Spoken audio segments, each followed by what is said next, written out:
This episode of Where Did the Road Go is brought to you in part by our Patreons. If you want to become a patron, go to wheredidtheroadgo.com. And now our show. Transmission start. Welcome to Where Did the Road Go? Join us as we wander off the path and explore lost history, consciousness, the paranormal, unexplained mysteries, alternative thought, and much more. We are present on the web at wheredidtheroadgo.com. Now here is your host, Seriah. Welcome to this edition of Where Did the Road Go? And we're going to start tonight's show with a couple of, sad things. First of all, Brad Steiger passed away this last week. He died May 6th, 2018, so about 6 days ago from the initial airing of this show and the recording of this comment. He was 82, and if you don't know who Brad Steiger was, he published, I think, over 100 books on the paranormal. Some of them really good, some of them, but man, there were just a lot of them out there. His book on mysterious disappearances is fantastic, for example, and he changed a lot of his views as he went through life. His last book, or second to last book, I can't remember which one I have, he was going to come on for, and that was a few years ago, and his health kind of acted up, and he had to cancel, and I think after that, he was only going on shows with people he had been friends with, people like Tim Beckley and stuff like that, because his health just wasn't up to par. And 82 years old. He was born February 19th, 1936, and he made such a huge contribution to the fields of the paranormal. I mean, if you look through his catalog of books, it's crazy. And the last one I had from him came out on Visible Ink Records. It was called Real Encounters, Different Dimensions, and Otherworldly Beings, and seemed to be going more in the direction of a unified version of the other, which was a vast shift from the extraterrestrial hypothesis that he once put forth. And, just a remarkable man, and unfortunately he passed away this week. Also passing away this week was the founder of Feral House, and I know a lot of people probably don't know Feral House. It's a small book company that published occult books, including one called The Magician's Dictionary that really had a massive effect on me back late 80s, early 90s when I got it. I can't remember exactly when I picked it up, probably late 80s. Maybe early 90s. I don't know. Time's not so clear all the time. But they published some really great stuff, and Adam Parfray passed away May 10th, 2018. He was not that old, and I believe he died of a stroke, if I'm remembering right. I can't find the article I read that talked about that, but I think he had a stroke and passed away at 61. But I guess the best way to do it will be what this Deadline.com article says. Feral House Publishing Company was a resource for underground, extreme, and what some may consider forbidden knowledge. And there was one called Apocalypse Culture they put out, which was, I think, one of their bigger books, and it was, it's an interesting book, to say the least, and so he passed away as well this week. All right, so enough with the sad news. Now, we're going to be talking with Walter Bosley again. This time, we're going to be focusing on Ambrose Bierce and the Empire of the Wheel, Destination Carcosa. And there's so much about Ambrose Bierce I didn't know. Now, if you're not familiar with Walter, there's a lot of backstory to where this book comes out in his series. There's a lot of speculation, but it's a lot of fun. And there's a lot of facts mixed into it, but he's very clear what is fact and what is speculation. We talk a little bit about that. But this is a two-part interview. Patreons will get the second part this week. Everyone else will get it next week. There's also a Patreon, sort of a weird Patreon show we did after last week's show. I'm going to be putting up as well. So if you're a Patreon, you'll get that. And in 2 weeks, on the 26th of May, we're going to be doing a live Where Did the Road Go? And, of course, that airs live on WVBR. That's the first airing of the show at 10 p.m. on Saturday, Eastern Time. And we're doing it live because Rojan from Project Archivist is going to be live in studio with me. So it's something, if you want to tune in live and throw questions and comments at us, please do. And I love it when we do that. And I only do them live at this point when I have someone physically in studio with me. So there's your opportunity if you want to talk to us live via the internet while we do the show. Okay, so here's my conversation with Walter Bosley, part 1 of Destination Carcosa. So, Walter, welcome back to the show. Hey, it's great to be back. I always enjoy talking with you. And the latest book I got from you, and I don't think it's your latest book, but you can correct me if I'm wrong, is the Destination Carcosa, Ambrose Bierce and the Empire of the Wheel. Oh, that is the latest. That is the last one I released. Yeah, almost a year ago, I think, right? But do you have another one coming out? Is that what's going on? I'm working on one. Okay. I was going to do specifically a Nimza book, kind of people have been asking me when I talk about this Nimza thing, who are the Nimza players now? They asked, and I decided, you know what, I really do need to write that book. So I did the research, and I ended up making a decision to try something, and that was to do a digital video book, a digital vid series instead of a book. So I have a few parts. I think I have like 4 parts of it.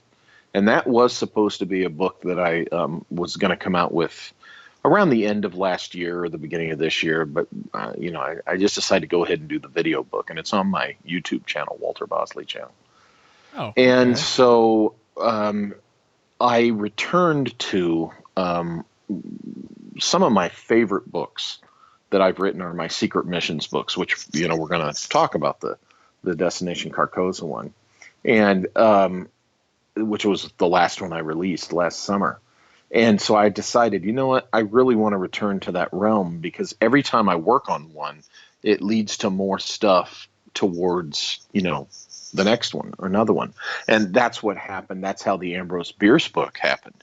I was working on Secret Missions 2, the Sir Richard Francis Burton one, and the stuff about the Crystal Skull. And Ambrose Bierce popped up, and I said, whoa, what is this? So I took an initial look at it, and I said, oh my gosh, okay, I've got to put that aside, because this Ambrose Bierce thing is a book in itself. And it was, of course, while I was looking at that, some things popped up about Cabrillo, who I wrote about in the first Secret Missions book. And I really wanted to return to Cabrillo. But then there was this other topic, which I won't say yet. Most people know that I don't identify what my upcoming book is until I'm ready to release the cover art. And that's usually a couple of weeks before the book actually comes out. Because I like the books to be fresh, Mm-hmm. I don't like to talk about, this is the next book for months and months, and then when it comes out, people are like, well, okay, well, he's been saying this is what the new book is. And okay, we already know. I like it to be kind of a fresh thing. So there's another topic, another guy that I have discussed, had some very interesting discussions with Joseph Farrell about this individual and some historical stuff. And I really wanted to dig into that. And as it turns out, I found a couple of old book sources on each one, Cabrillo and this other guy. And right now, it looks like the next Secret Missions book, which would be the 4th one, it's neck and neck with which one it's going to be about. I've already done one on Cabrillo, so it's probably going to be about the other guy. And I'm toying with either revising Secret Missions 1, for those of you out there listening to this who have read that Cabrillo book, I would add a new chapter to it of this, because I'm on a new lead as to regarding what might have happened to him. By the way, it's really exciting. And then just have the new book be about the other guy, who I'm being very secretive right now about, of course. But for those of you who have already bought, you already have Secret Missions 1, the way I do it is if I'm just going to add the new info as a chapter in a revised edition, I'll put that chapter out there on my blog for people who already have the book to read that for free. And then I'll add the chapter to all future editions, because it's all digital, I just pull the file off, I add that chapter, then reload the file, so that after I release that chapter to the people who've already, had the original edition, and get that, anyone who buys it after that will get with that chapter. Because I don't know, I don't like the idea of revising a book just with, one chapter or a little bit of information, and then, making people who've already got that original edition go out and buy the next one, unless it's like an additional 150 pages, or something like that, then that's different. But yeah, sure. Now I did see something that was it a TV show that you're looking into? Yes. I have, as of this week, optioned my Empire of the Wheel trilogy for development as a dramatic television series. A producer is very, very excited about those books and came to me a few weeks ago, and we worked it all out, and I signed the contract a few days back, and it's official. It has been optioned, which means the producer is going to put together the package and bring together a prospective writing team. Yeah, we'll hammer out how to tell the story dramatically, how they want to tell the story dramatically, and then they'll put together their production team, the prospective writers, the prospective directors. They'll even talk to, prospective actors, probably 2 or 3 name actors, and all this, that, and the other. Those of you who have done this, you know it better than me. Better than I do. And then they'll take all this, and then they'll pitch the network. That'll be the next big step. That'll be the really big thing. Is, they pitch the network, and the network says, absolutely, we want this series on our network. Then that's when the expensive champagne pops. I popped the cheap champagne the other day. Yesterday, but the good stuff will pop on the next level. But the exciting thing is the producer is very, very energized and excited about this, and has some really good connections, has some, been around a few years. And so this one, it's off to a good start. It seems like a given, really. I mean, it's such the concept would translate so easily. Oh, yeah. Yeah, the material, the beauty of this too is that it's my extrapolation and investigation into events that really happen. That's the thing. Occasionally people will say, "Oh, your Empire of the Wheel books. I got to read those. Those sound like great novels." Or great. And I'll tell them, no, those are nonfiction.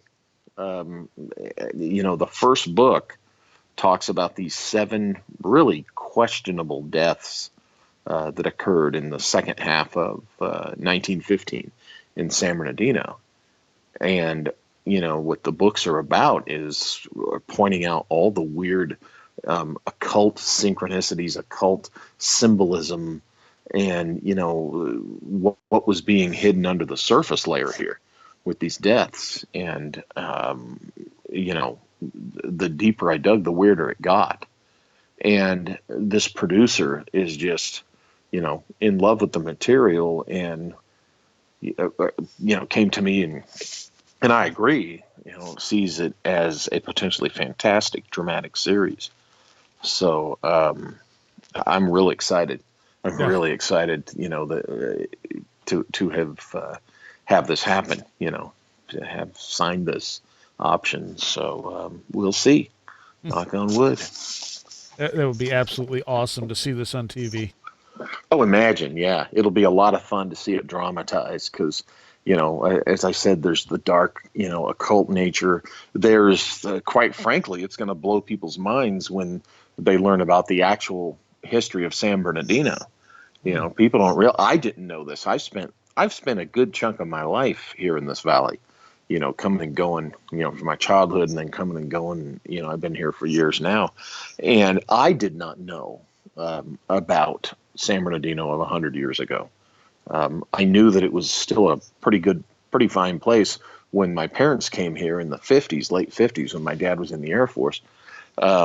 But I didn't know that 100 years ago or more, it was really considered a garden spot destination in Southern California, believe it or not, because, now the Inland Empire is, it's a joke. It's, people disparage it and stuff. And it really, and they don't, it's, I'm stepping over my tongue here. There's good reason people disparage it. I mean, it really is a shameful ghost of itself. It hasn't been managed good in recent decades.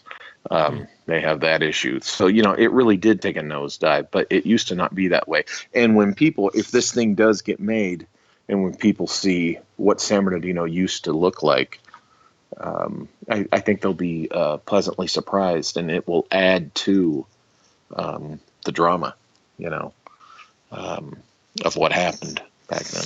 Well, can you talk a little bit about what happened, like briefly? Sure. I know you've been covering this in numerous books, and you talk about it in this book. Oh, but hey, now I got to talk it up a lot. I'll gladly talk more about Empire of the Wheel. What happened was, as I said, in the second half of 1915, chronologically, the first death was a man died here in the foothills. We're not sure exactly where he died because even the coroner's report cites multiple locations where his body was allegedly found. Now, think about what I just said. That's weird. Yeah. When a coroner's report can't get it nailed down. But some people say, hey, if the body was brought into the medical examiner's office, maybe they just didn't know that. But that's kind of weird. But the body was not discovered until a couple of months later, say a few months later. It had laid out there on the side of the hill, and the heat and the elements had so deteriorated it to where the description, and I love this, the description in the newspapers at the time was that the remains were ghastly. I just love that. That's such a great word. And for that to be applied, they were ghastly. So you get these images of, and they use the word mummified, the individual was mummified beyond recognition, these ghastly remains. The only way they could identify in mid-November, who this body was is because the accoutrements, his watch, the wallet with the ID, some jewelry. Now think about that. Oh, here's a body. We'll leave it out here, and by the time it's found, they won't be able to recognize it. But we'll put this guy's suit and his wallet and his watch, and they'll think it's so and so, right? Right. That's what I thought. But the guy dies, whoever he really was, and that's part of the mystery of the book. I questioned the identity that this body was connected to. I questioned that the body was really that guy. But anyway, he died in mid-August, and nobody allegedly knew he was out there. They won't find him till November. But then in October, almost 30 days later, interestingly enough, I believe on October 14th, a gentleman has an accident, a boating accident, a rafting accident on Baldwin Lake. Now, Baldwin Lake is a seasonal lake. Back then, there was more often water in it. I think now for years it's been pretty much dry. It's like a big wide meadow field kind of thing now. And this gentleman had an accident, we are told, and he drowns in this accident on the lake. And he's on a raft. And the newspaper specifically says raft, not a boat, not a canoe, not a steamboat, paddle wheel, a raft, which becomes important later. And then the next month, 2 children, sometime around the 8th or 9th of November, are supposedly given by a stranger who is never found, never identified, by a stranger are given candy that is poisoned. And their death is tragically a slow death. They're 2 years old and 4 years old, a little boy and girl, brother and sister. Is that where the terminology comes from? What? The whole "don't take candy from a stranger"? Is that Oh, like the I first that's no, incidence? I don't know, but that's probably an age old thing. It's probably not the first instance of it, but it certainly applies. The taking candy from strangers, and so these kids are suffering from the poison. One of the kids dies before the other, but while these kids are suffering from the poison, after the first child dies, on November 19th, 1915, there is discovered the body of a woman floating in the lake at Urbita Springs Park. Now, Urbita Springs Park doesn't exist anymore. It was the big park in San Bernardino. It was a huge draw for all of Southern California and tourists coming from all over the country and the world. This was the Disneyland of its day. It had a zoo. It had carnival rides. It had bandstands. It had, at the time, the largest indoor or undercover, whatever, under a roof, swimming pool. It had a dance pavilion. It was just this amazing big park. Now, what's there now is the Inland Center Mall. Those people who live in this area will know the mall I'm talking about, which opened in 1967 and was built on the old grounds of Urbita Springs Park. Well, this woman on November 19th, 1915, nobody knew who she was. There was no purse, on the bank, nothing identifying her on her person. Later, she was determined to be a suicide, but they made a point that there was no suicide note.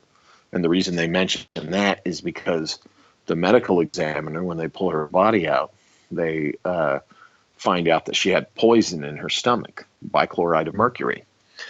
And they also discovered that all the tags on her clothing and shoes had either been completely torn out or scratched out to where it couldn't even be identified where her clothing came from, which ostensibly is somebody didn't want anyone to know where she came from.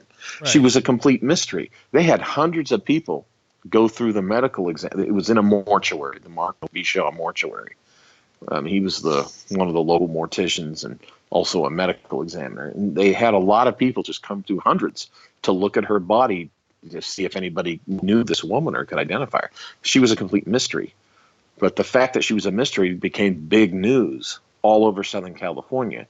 And then in certain parts of the country, up in San Francisco, Salt Lake, Denver, I believe even in New York State and Texas and stuff, just all over the country, this mystery woman who had been found dead in San Bernardino. Okay. Now, I believe that I'd have to be looking at it, and I don't have it in front of me, but the second of the children died, I think that morning, or that the woman was found around the time that the woman was found in the lake. So that meant you had the first man who they hadn't found yet, but you had the man who died on the lake, the two children, and the woman. So the body count was up to 4. Okay.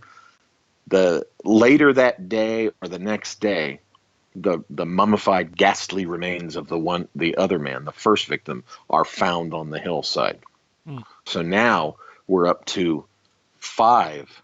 Okay, the body count is 5, and think about it: 3 of them died within, a couple of days or within hours of each other, and a fourth was found within 24 hours or whatever of the woman. So boom, boom, boom, boom, you're having these weird deaths, these 2 children who were poisoned, the ghastly remains of this guy on the side of the hill. And, oh, by the way, he's found with a bullet wound in his skull and a gun in one hand, okay? And it's determined that he was a suicide.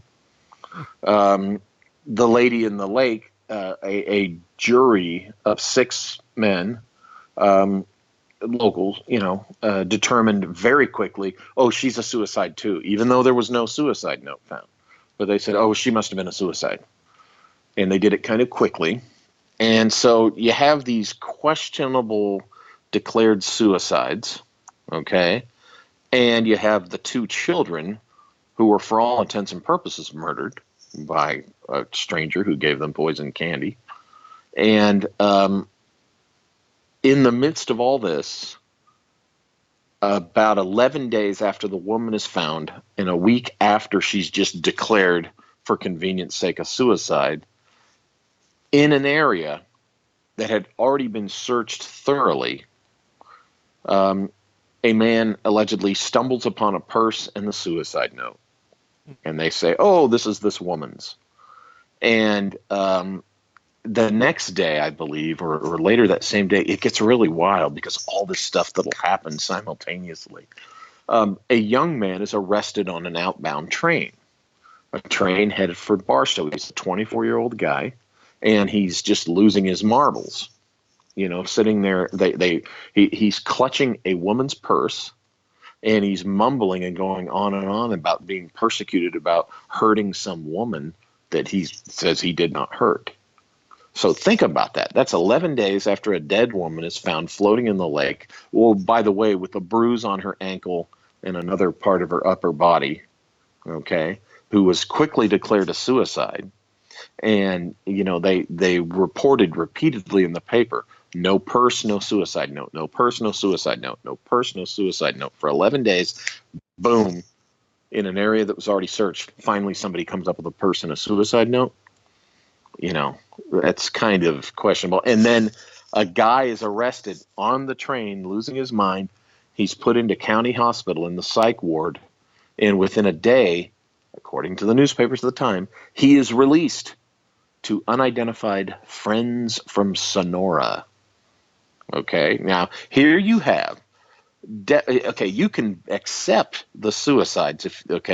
We can accept the suicides of the guy dying on the raft, but the two children, they even talked about how the two children were given poison candy. So that alone tells you there's a killer out there poisoning children. But when you throw in the woman found, the mysterious woman found in the lake, and you have a guy and they couldn't find her purse, then you have a guy clutching a purse and going on and on about being accused of hurting a woman. You know, It doesn't take a career detective to see what I'm getting at. They possibly had their suspect here with all these weird deaths, but instead, in keeping him, they let him go to unidentified people from another town in California. Right.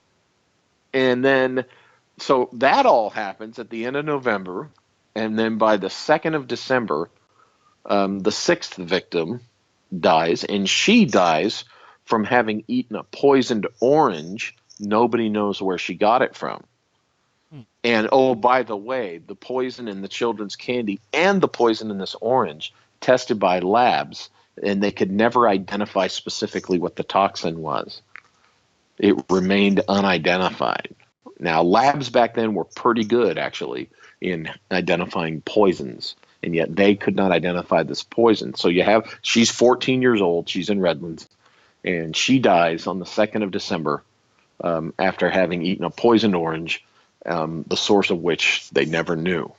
And then the final victim in this is a gentleman who was working he was an accountant, he was a law student, but he was also doing work in a legal office, helping to administer estates and estate planning. Okay, so think about it. This is a guy that might have been privy to people's financial secrets and things like that. He about a week after the girl in Redlands eats the poison orange and dies. His sister finds him lying in bed with a pillow over his head and a gun in his hand, and he's shot himself dead, we are told. We're told he's a suicide too. So you have these 7 deaths, since August of that year. Most of them, 5 of them clustered together. And the running themes are 3 of them are allegedly suicide. 3 of them are known to have involved poisoned candy and fruit. Okay. These were the children. Only one of them, could you argue, Okay, that one may be questionable as far as being mysterious, the guy who died on the raft, until you get to the stuff that I researched, and you see that the guy dying on the raft has all these synchronicities and symbolic connections to this ancient South American myth of a guy who was fighting a coven of evil witches in his village in South America, and his whole story, his attack, his fight with them, his whole story involved him being on a raft.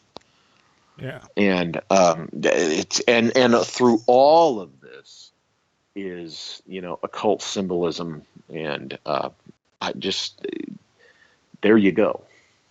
You can't say it in a nutshell.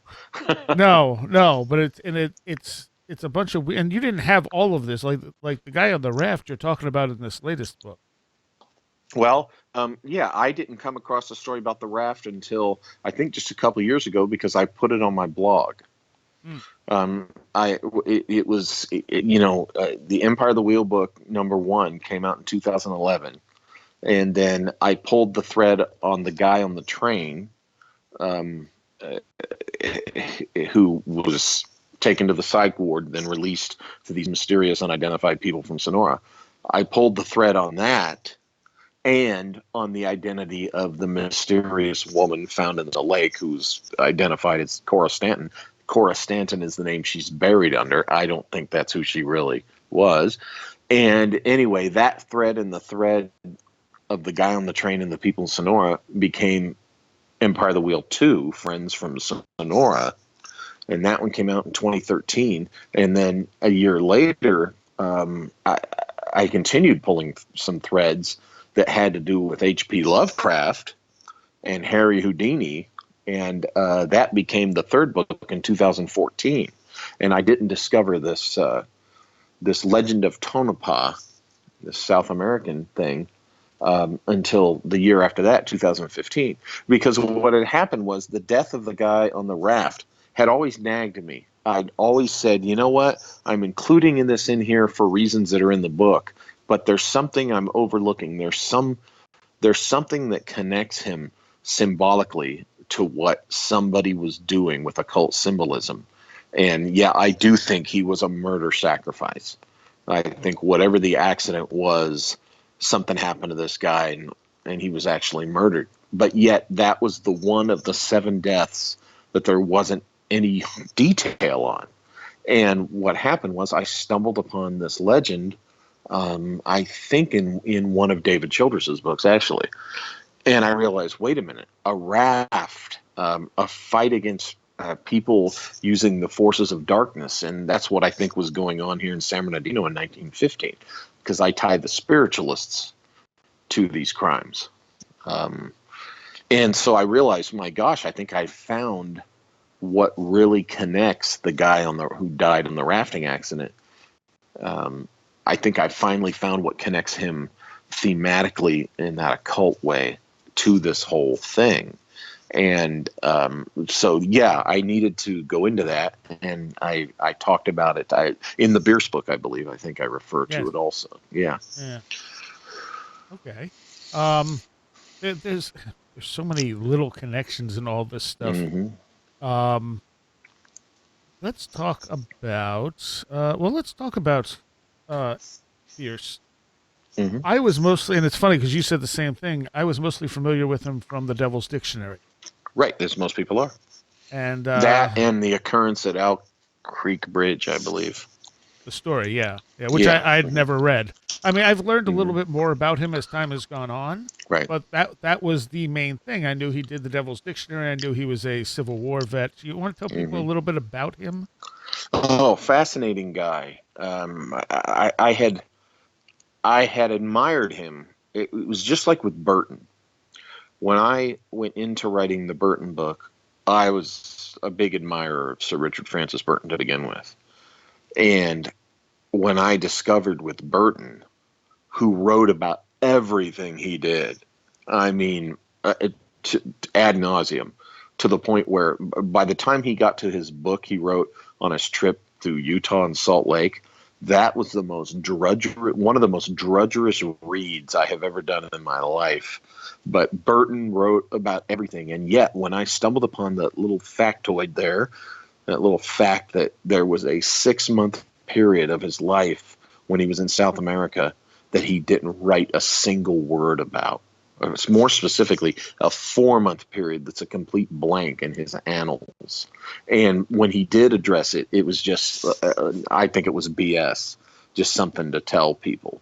And so I asked myself, my gosh, what was this man really doing inside? It was known that he went into the wilderness and then emerged later in Peru. And, with all the stuff we're into and we know about South America and the ancient world and all these mysteries and stuff, it was just too delightful. And so, there was a guy who I thought I knew most everything about, and yet here was this big gap. Similar thing with Ambrose Bierce. I had admired him based on what I knew about him. But then I stumbled upon this comment when I was researching the Burton book, in a book about the crystal skulls, in which one guy put out a theory that Ambrose Bierce was involved with the whole retrieval of crystal skulls thing, that he was actually working with Mitchell Hedges, and that there was this whole espionage thing going on, which is why they were down there. And I thought, wow, this is interesting. And it alluded to this very obscure book that at the time that I was doing the Burton book, I could not find this book anywhere. It was not available. I found it in one place. I think this was 2015. I found it in one place, and of all the places in the world, it was conveniently at a library right here in the area where I live. So I went over to the library, and a good friend of mine, an old friend of mine, worked there. And I went over there, and they had this one copy I could find of this obscure, it's almost like a pamphlet, not even like a book, talking about Ambrose Bierce and Mitchell Hedges and his involvement with, this espionage ring and network or whatever, and getting this crystal skull.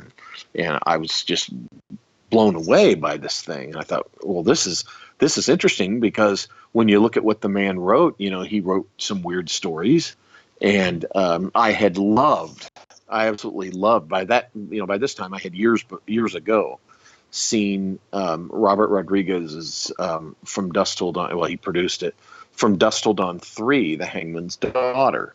Okay. That's the one that's the Western. It goes back to the old, turn of the century, Old West days. And Ambrose Bierce is played by Michael Parks in that film. And he's already in Mexico. I jumped over that. Ambrose Bierce is famous for having disappeared in December of 1913, never to be found again, no trace of him. So there was that delicious mystery about Bierce that drew me to his story. But this film, this Dusk Till Dawn 3, depicts Bierce already in Mexico, and he ends up in that pyramid that becomes the bar in the earlier films, the Titty Twister. Mm-hmm. And only it's the it's the early 1900s, and he's killing vampires and all this stuff. And what's great about that is you find out when you look closer at Bierce that he would have loved that kind of story. To be depicted in that kind of story is really fun. But I still didn't know the extent of his literary contribution into the subject of weird literature until I started doing my book. And when I dug into it, it's my opinion that Ambrose Bierce is really the creator of that style of story that we refer to as Twilight Zone or Outer Limits. I really stand by that. I think Bierce is the originator of the idea of a Twilight Zone. And of course, his story, Owl Creek, is an example of this, and it was even depicted on the Twilight Zone. It's one of their award-winning episodes. Now, most people nowadays, if they're familiar with Bierce's story, Owl Creek, it's because they've seen that episode. I'm sure I've seen it, but I don't remember it. Yeah, I saw it, years ago too as a kid. But the title of my book, Destination Carcosa, comes from his other great contribution, which really is kind of in line. It's part of the whole thing I'm talking about with being the originator of the concept of a Twilight Zone. Um, he wrote a story titled An Inhabitant of Carcosa, which, to us now, you just consider it the classic story of, the guy who's already dead and discovers he's dead and he's in the other dimension and seeing through time, that kind of thing. And later, after he wrote this story, it's really a favorite among other writers, and it inspired the work, The King in Yellow, Right. which, oh my gosh, I'm doing a brain dump on the author's name. Do you have it at the tip of your tongue or in my? I'd have to look in my book over here. Oh my! I cannot believe this. Chambers, thank you, Robert W. Chambers.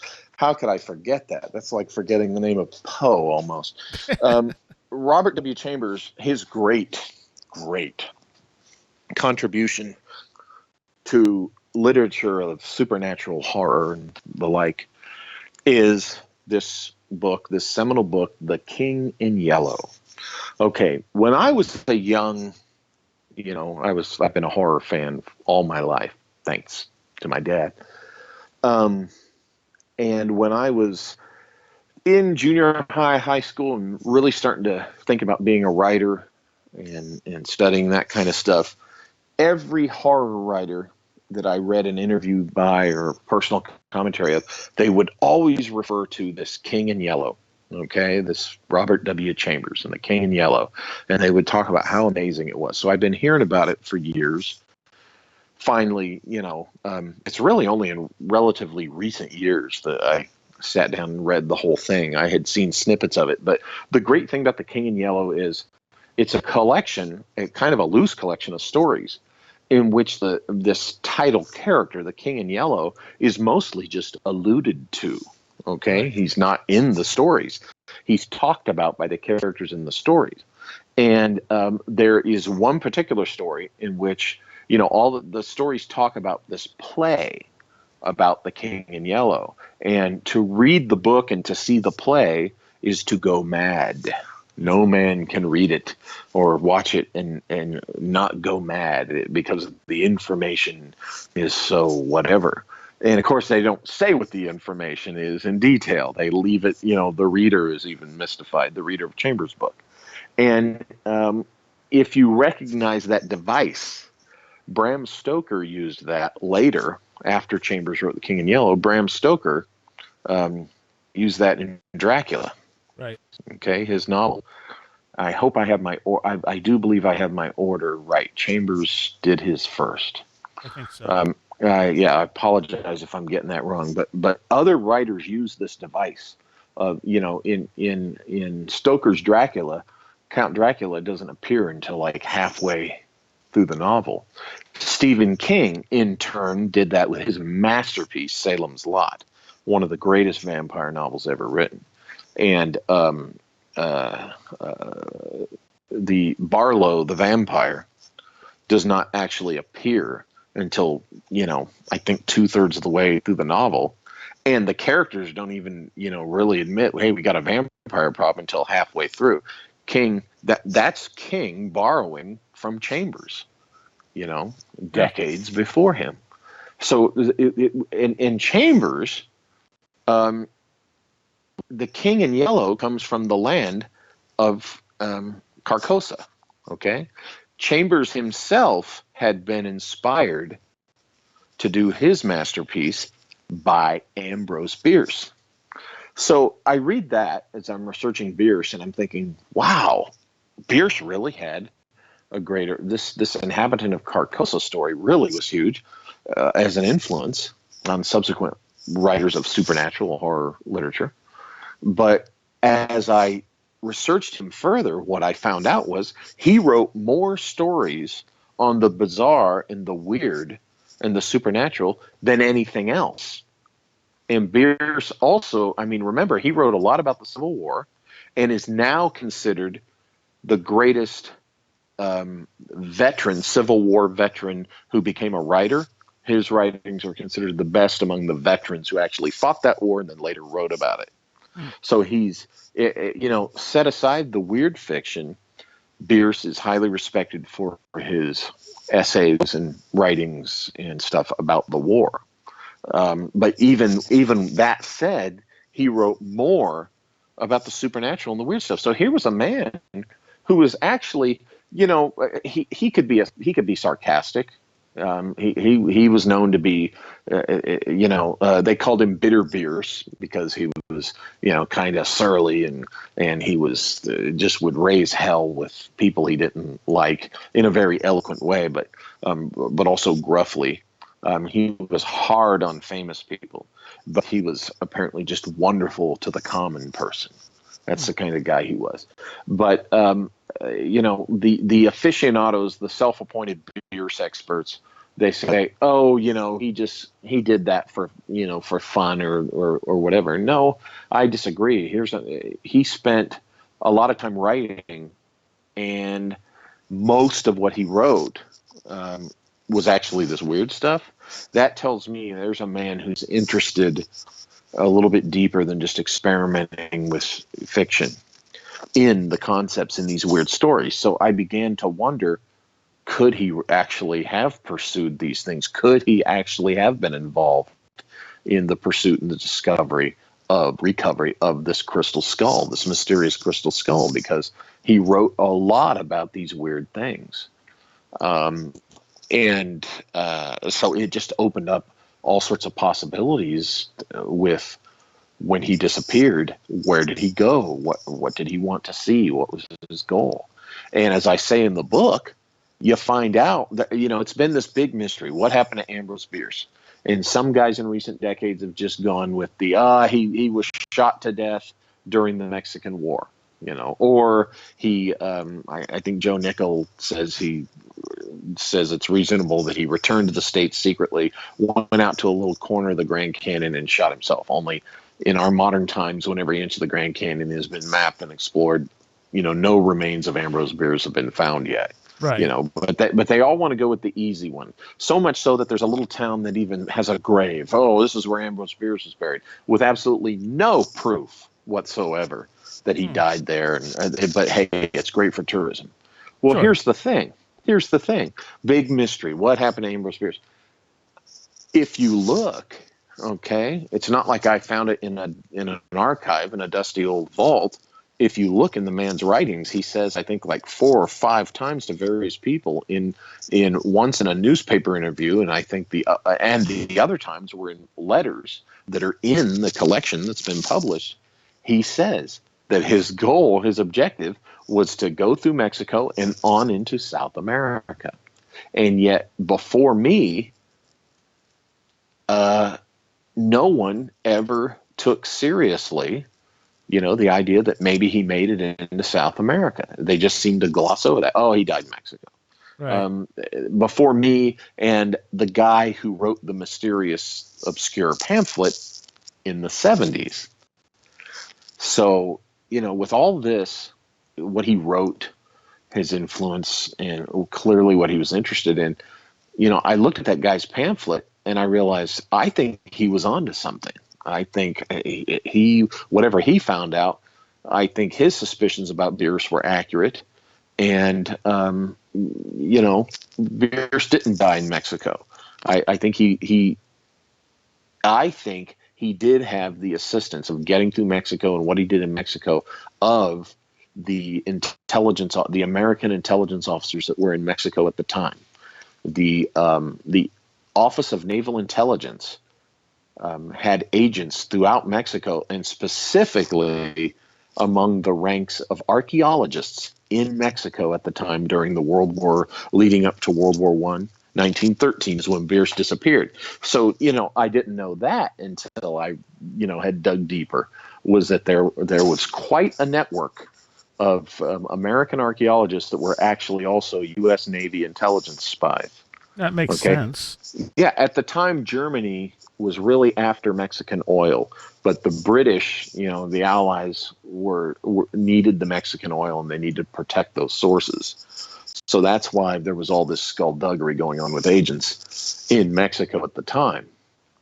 And here's the interesting little tidbit that I also didn't know about Bierce that makes this whole spy thing kind of coalesce and come together. Okay. Before the end of the Civil War, Bierce was in the Civil War. He was a junior officer. Before the end of the war, he had been recruited to be a federal agent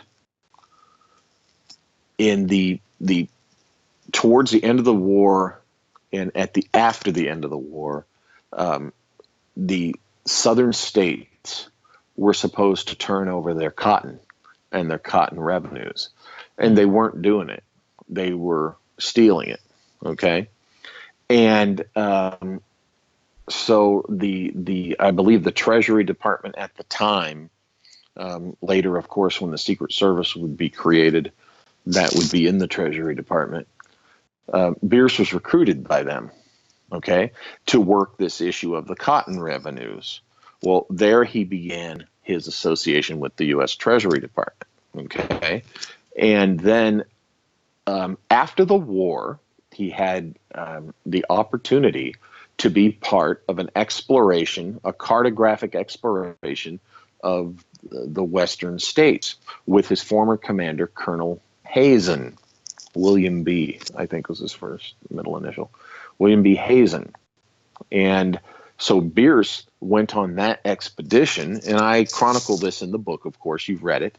Mm-hmm. And he ends up in San Francisco. Turns out that we're told that the Army situation that he was hoping for didn't work out. He was hoping to be reactivated and, get a promotion. Turns out that he did get a promotion, actually 2 ranks above what he was. They promoted him to major, okay? And at the time, that was apparently very rare. They were decommissioning a lot of guys after the war because they were doing a reduction in force. And the few that they kept on or did give a promotion to only got, 1 level of promotion. Well, Bierce ends up getting 2. But we're told, according to his version, we're told that this pissed him off, and so he was done with them, so he needed a job. So he goes back to Treasury and becomes a Treasury agent again, okay, in San Francisco. So now here's the second time we find out that, okay, he's working as a Treasury officer. We're told that all he is an admin officer, like a clerk at the mint office, but we don't really get a rundown of what he was actually doing for them. And Right. as you know, you've read the book, I go into why this is significant. The fact that we don't really get the details, the fact that we're told this mundane story, which I think was just kind of a cover for his real activities. And it's while he's there that he becomes, of course, a writer and a newspaper man. And we're never told that he actually severs his employment from the Treasury Department. So as I argue in my book, he was still, in my opinion, still an agent with them. And I think, and the book goes into, I don't want to give the whole thing away. People won't have a reason to read it. But as you know, you've read it. I think it was his association with the Treasury Department. And I think he eventually became attached to the Secret Service as an agent. And I think he was a Secret Service operative agent for the remainder of his life. And I think it had a lot to do with his disappearance and what happened to him in Mexico. I think that he was on kind of a last mission. This was the World War I era. Here he is, an old guy, 70, 71 years old. Who's going to suspect him being an intel collector, right? Right. And while he's down there, there's this extensive network of these, naval intelligence agents down there. And his personal interests, it would be natural for Ambrose Bierce to want to visit the ancient Aztec and ancient Mayan sites. And that's exactly where these intelligence officers were doing their thing. So when you look closer, at Bierce than the standard historians want you to or tend to, you begin to see these little things that they don't go into, or they don't tell you, or they just gloss over, because we're just supposed to be by the story that Ambrose Bierce was a literary icon and a newspaperman and a grouchy old guy who died mysteriously in Mexico. Yeah, okay, that's lazy scholarship, in my opinion. But hey, didn't he also tend to write about missing people as well? Yeah, that's the thing. He wrote about missing people, missing persons cases. I think what it was is he was getting older. Okay, this is a guy who, he was still a good-looking guy in his upper years, and he was always active. On record, he used to tell his daughter. He would point out doddering old men wobbling, shuffling down the street, and he'd tell his daughter, "I'm going to die before I let that happen to me. I will not, you will not see me get this way." And the end of his marriage was really tragic.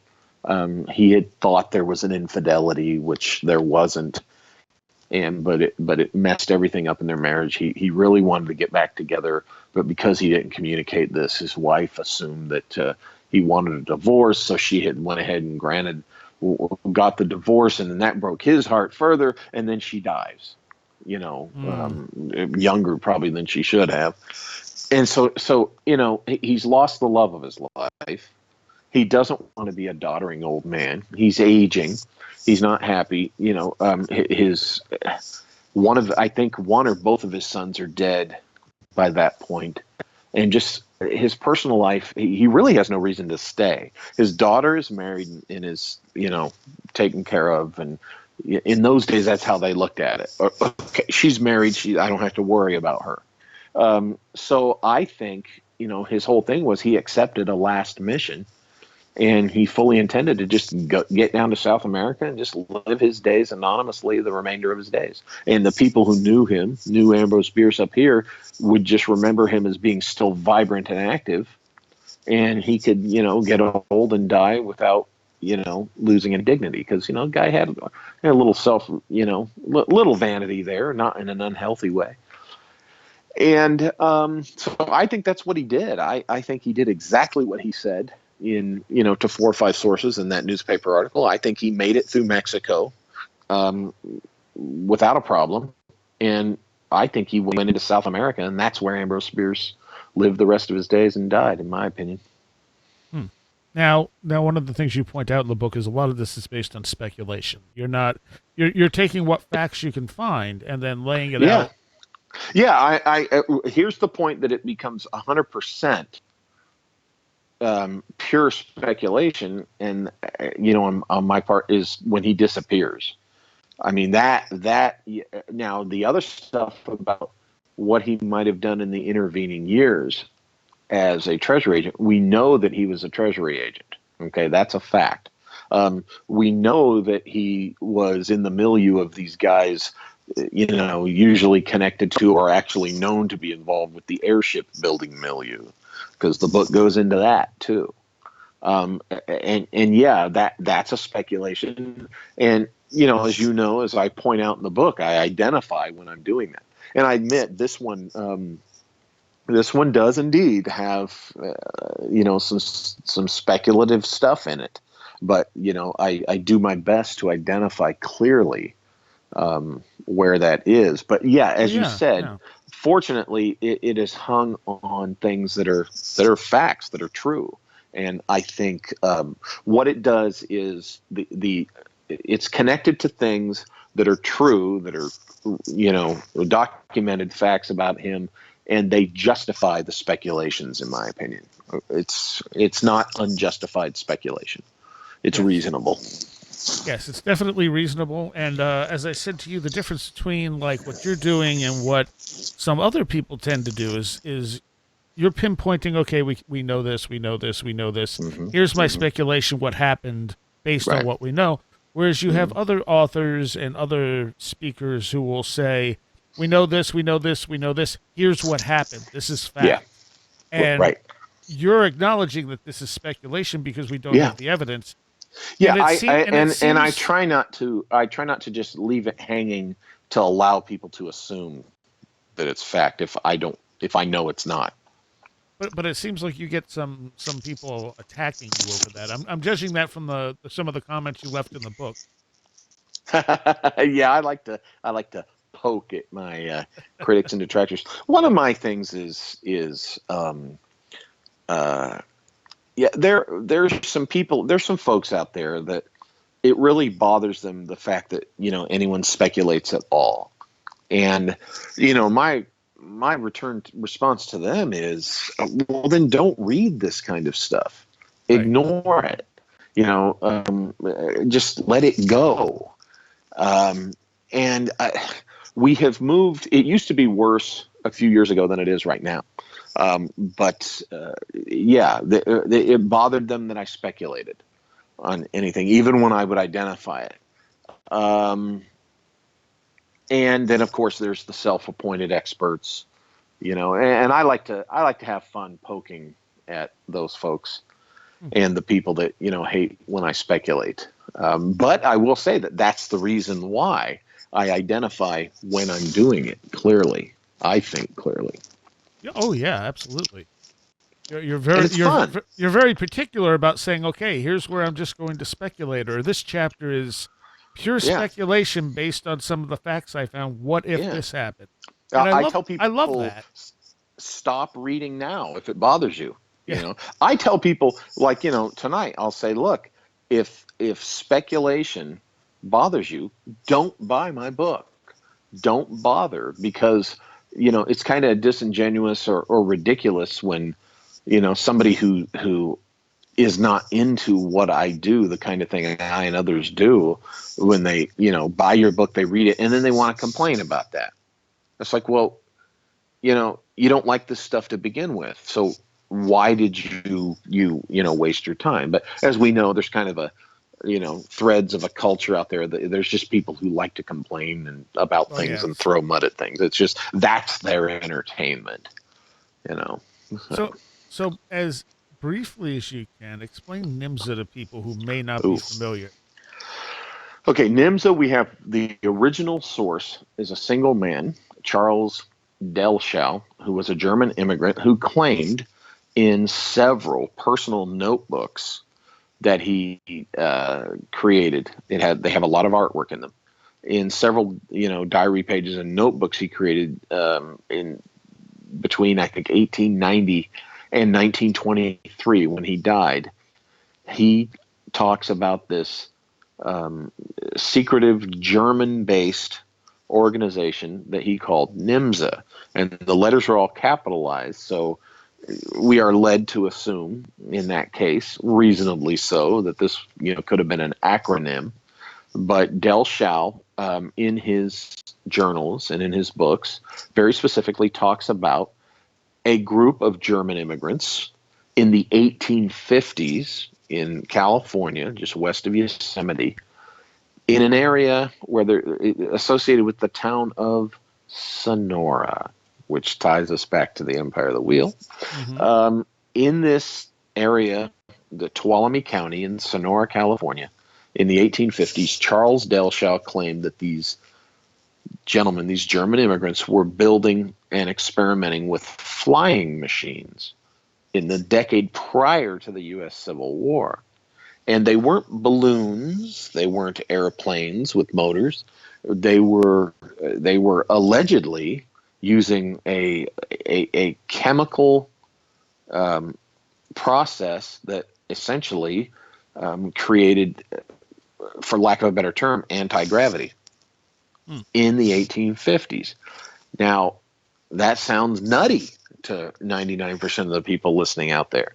Well, in the subsequent, the books of Delschau were discovered in the early 70s, 1971, by a guy named Pete Navarro. And over the years, Delschau kind of came on the public scene, I think, really the first time, in a bigger way, but still kind of obscure. Maybe in the late 80s, early 90s, or whatever. But this Nimza has come up and been associated by some with the 1890s airship mystery. And, it's possible that the 1890s airship mystery, kind of inspired Delshow to tell the story of the Sonora Aero Club, But the original source of Nimza, and you asked me to do it as shortly as possible, and I apologize. That's all right. It's kind of hard. I know. That's the original kind of difficult to do. That's the original source of Nimza, this term Nimza. Now, in my book Origin, the 19th century emergence of the 20th century breakaway civilizations, I attempt, and I think actually in my Empire of the Wheel 2, Friends from Sonora, in which I talk about the Delshow and the Sonora Aero Club, I think that's actually the first place that it is, as a matter of fact, published in 2013. It's the first time I attempted to maybe decipher what Nimza means. And I go, other people have said, it was the New York Motor Zephyr Association, or it was the New York this or the New York that.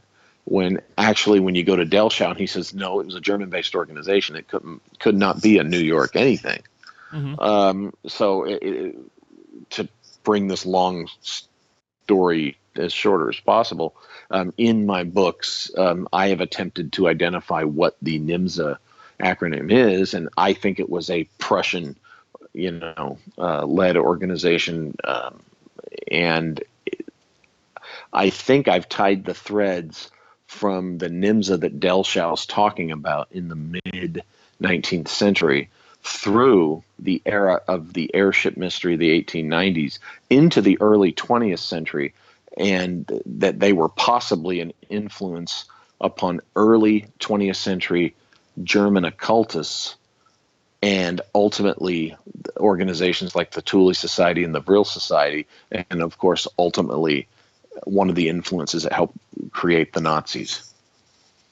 And in our modern times, I'm convinced that this Nimza, whoever they were, they're the hand after the war. They're the hand behind Operation Paperclip. They're the hand behind the real creation of the military and expansion of the military industrial complex of the United States, and of the Nazi International that Joseph Farrell writes about a lot.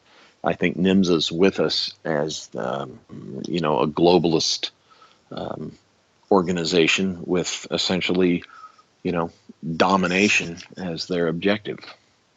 Now, you also list them sort of as a breakaway civilization. Yes, they would. I think they fit the definition of a breakaway civilization. Okay, so they're sort of a breakaway civilization, just pulling the strings.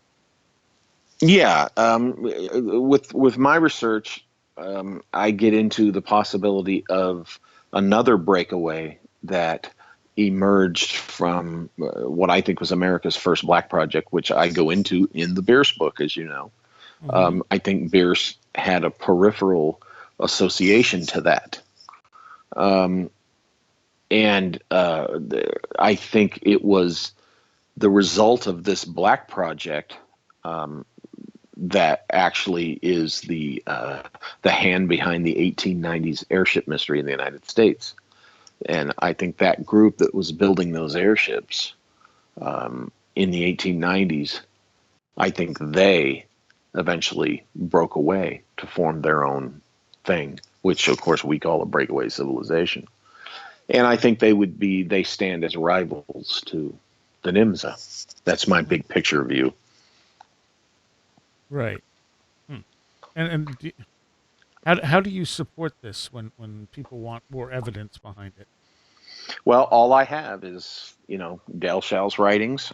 I have, what went on during the 1890s airship mystery. There's a book solving the 1896 airship mystery, and it is, oh my goodness, it's late at night, and I'm forgetting these authors' names. I apologize.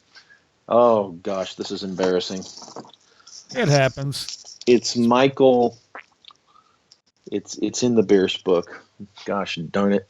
I apologize. It's I'm always singing the praises of this book, and solving the 1896 airship mystery, and he did a heck of a job pointing out that, the skeptics of the airship mystery, they say, oh, these were all just a bunch of stories that were all April Fool's Day stories and a bunch of crap that was made up, and Right. And none of it could be true. And when you look at the newspaper accounts, which Michael Busby, that's the name, Michael Busby, the author of Solving the 1897 Airship Mystery, as he points out, these stories were not all a bunch of April Fool's Day stories. There probably definitely were a handful of these that were just nonsense. When you read the majority, most of all of these newspaper accounts, these are not, this is not made up joke stories. These are not hoaxes. And again, Busby's book is excellent on this topic.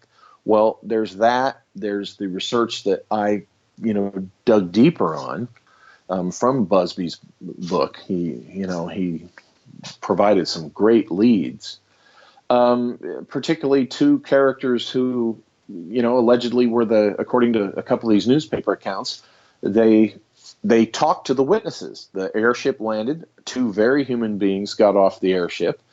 They said their names were Samuel Tillman and Amos Dolbear, and that they were among the builders of these airships, and they were going to be traveling down to South America that very day, and they were talking about the airship. They gave a tour of the airship. Well, Samuel Tillman is Colonel Samuel Tillman of the U.S. Army, who during World War I for a brief time had to be the commandant of West Point, where he was a teacher.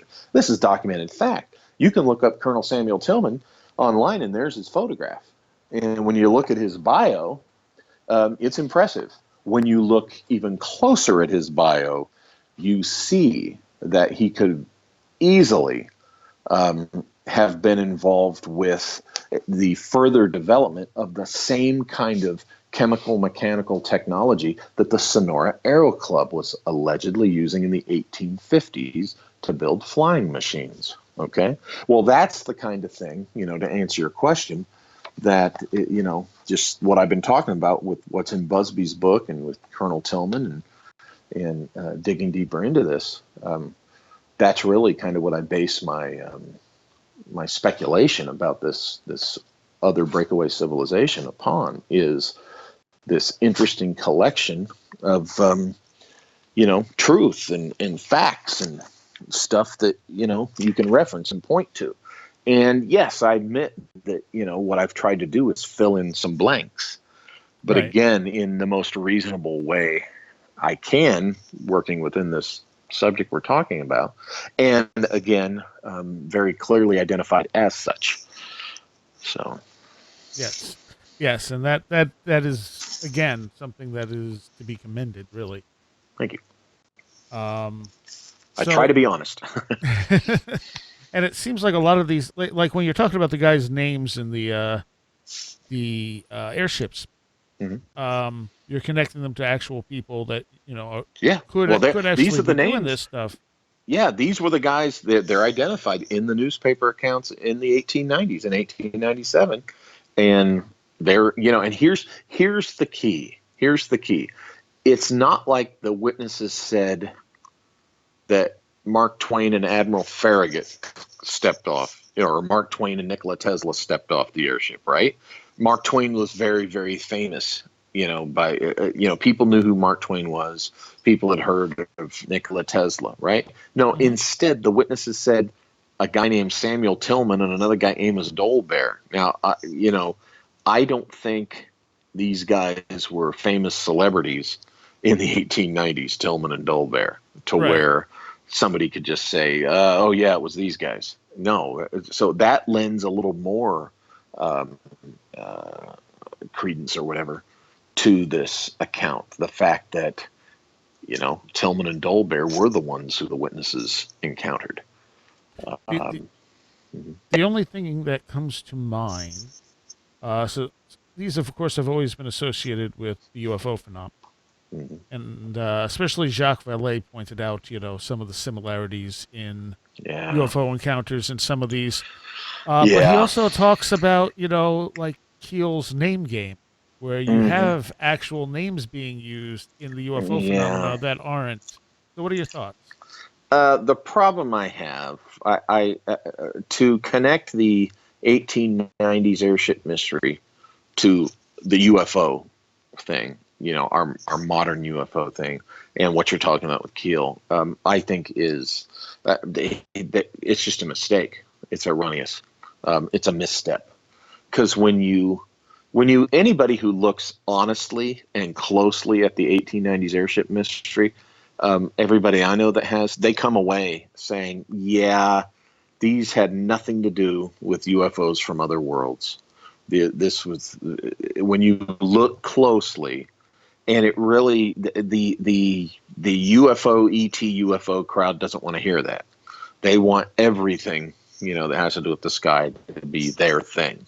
And most of the people I know that subscribe to that, they've never really bothered to look closely or honestly. It's like the Aurora, Texas incident. Okay. Um, Busby talks about this in his book. I agree with it. And most researchers I know that have looked closely at it, come away saying Aurora was not an ET UFO. There was one guy at the time in the newspaper account, and this is where this comes from. One guy, because the pilot of the thing that crashed was badly burned beyond recognition. Okay. One guy made a off the cuff comment about, the man being not of this world. Okay. Mm. It was, and the ET UFO folks, as far as Aurora is concerned, they hang, that's what it hangs on. Is ultimately they have to go back to that one guy. Well, he was just a bystander. Okay. He was no authority. And think about what he's looking at. Excuse me. He's looking at a humanoid figure that's burned beyond recognition. Okay, and yeah, this flying thing, we're told crashed in Aurora, and burned, and here's this body. He has no authority or way of being able to conclude that this came from another world. And so people latch on to that. And then years later, there was a marker, I think, in the cemetery that Yeah. had, somebody put a flying saucer on it. Well, that was done years later. And, by that time, the flying saucer thing was getting popular. And of course they're going to, it's just, I equate that marker with the alleged flying saucer, that I think has been stolen. I equate that with that village that I mentioned that claims Ambrose Bierce is buried here, and yet there's no Hmm. body in there. They just put it up, Yeah. Yeah. because it was what an old guy said once. That's the same thing in Aurora. The Aurora, Texas incident was not an ET UFO. It was more likely one of these mystery airships, very human source. It was more likely one of those, and I'm not the only guy who says that. Michael Busby goes into that and the why in his book, and other, like I said, other researchers I know, when they look at Aurora closely and they give it an honest look, they come away with the same conclusion. It was not an ET. No, and I'm not in the ET crowd anyway. I look at Right. this stuff as being very anomalous and Hmm. not necessarily from another world. Right. And I guess my thing with the airship, like, it makes sense that these would be um, human designed, but I wonder if whatever the UFO phenomena is mimicking them in a few of the cases, because there are some high strangeness cases that involve the airships. Well, you have to point those out specifically because Yeah, and I I don't remember. remember off the top of my head. Yeah, that's when you go and you look at these, the newspaper accounts, you find that there's not really one. A lot of times people will say, oh, there were stories where it was doing things that the other ones didn't do, and you actually, when you look closely, you find out that that's an apocryphal conclusion. You find out that no, there weren't stories that said that, or when you see the stories that they're referring to, you see that what's in the story is not exactly what they're saying is in the story.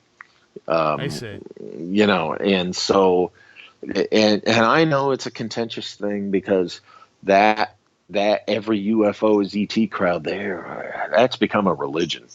Oh, And yes, and again, I'll say it here. I've said it 1,000 times before. I'm not one who doesn't think ET exists. To me, I think it's a logical conclusion that they're out there and that they've Sure. come here. But the thing that every UFO, every flying thing, every mystery has to be ET alien connected is just that has become a religion, and it's kind of embarrassing for Well, those. let's take a break here. Why don't Uh-huh. you tell people about what you have coming up? You're going to be in Nova Scotia?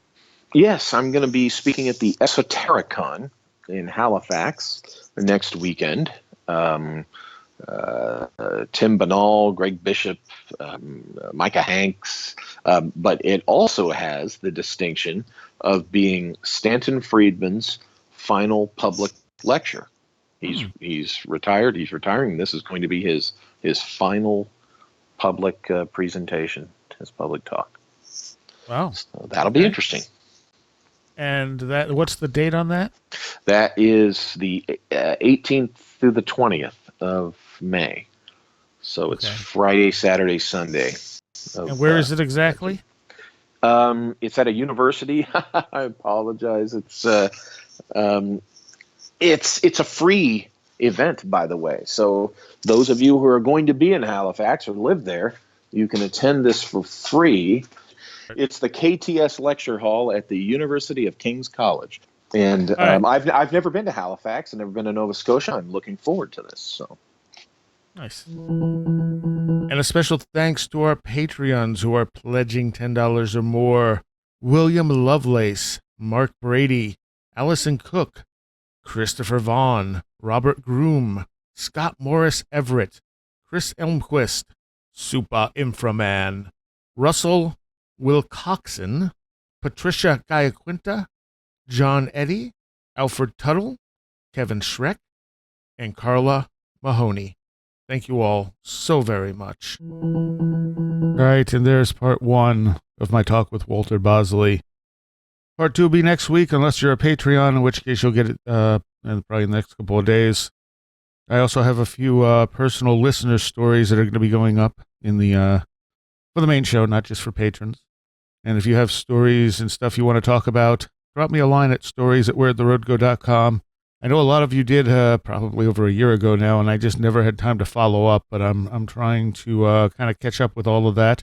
If you submitted something before, I'm most likely going to contact you, and hopefully you're still willing to talk about your encounter, because I had some really awesome stuff that people sent me, and I got overwhelmed and didn't have time to cover it. But that's hopefully changing, and we're going to be getting to more of that. See you next time. You have been listening to Where Did the Road Go? This show is made possible in part from our Patreons, and we thank you and everyone listening for helping us continue this exploration of the strange. You can always find everything Where Did the Road Go related at www.wheredidtheroadgo.com. And thank you so much for your support.